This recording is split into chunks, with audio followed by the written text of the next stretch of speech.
A Muslim amusement park goer in California decided she wanted to ride the rides like the other patrons, but didn't want to follow the rules to do so.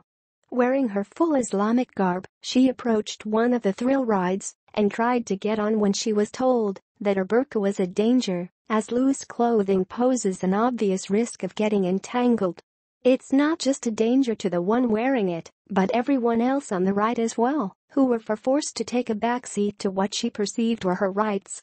Now, the entire amusement park paid a dear price. The attire rules aren't new to venues like this, which frequently advertise that no loose clothing or open shoes can be worn when on the ride.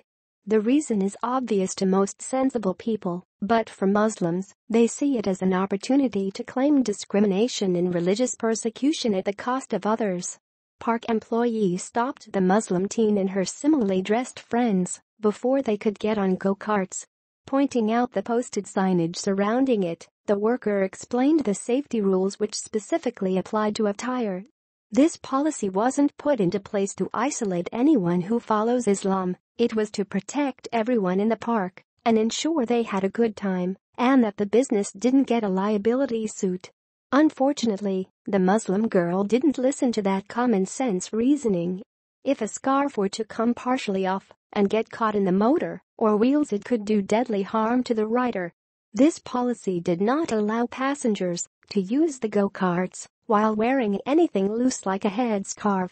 Conservative Daily Post reported of the park's apparently problematic rules for the Muslim 13-year-old. The business's policy put it bluntly, which apparently added to the perceived offense. If fashion, religious expression, or your hairstyle is more important to you than safety, that's fine. You can do what you want with your life. You just can't do it at our park, the policy read. When I read the policy, I was shocked, in disbelief, about the material I was reading, the girl's father, Nasser Abdo, said in his complaint. According to SFGate, Abdo took the policy personally, while completely ignoring the fact that it wasn't a target of his family's religion, but a concern for the teen's safety. This didn't stop him from seeking vengeance and financial gain, having, of course, realized an opportunity at hand to exploit the overly politically correct climate in the liberal state of California.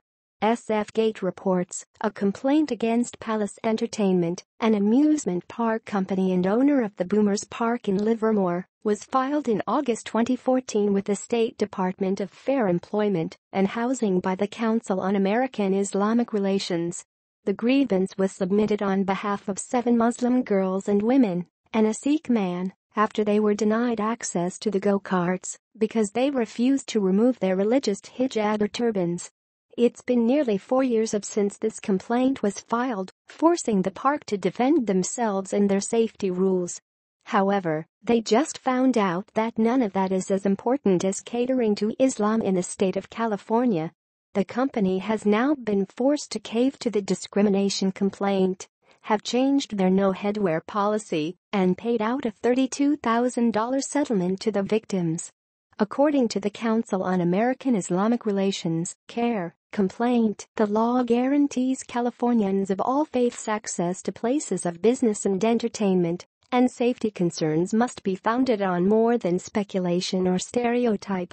We are pleased that Palace Entertainment worked with DFEH to achieve resolution of these cases without the need for litigation. CARE insists that these 7 females and the man in the turban were denied access based on religious bigotry, but failed to point out that each one of them were offered other headgear that would cover their heads as per their religion and make it safe to ride. They declined these options and have now made the entire place unsafe after forcing their religion on others, rather than the park being able to force safety rules on everyone equally, regardless of religion. Coming to this settlement agreement, the amusement park has to allow entangled Muslims to wear their headscarves despite risk or injury to themselves or others.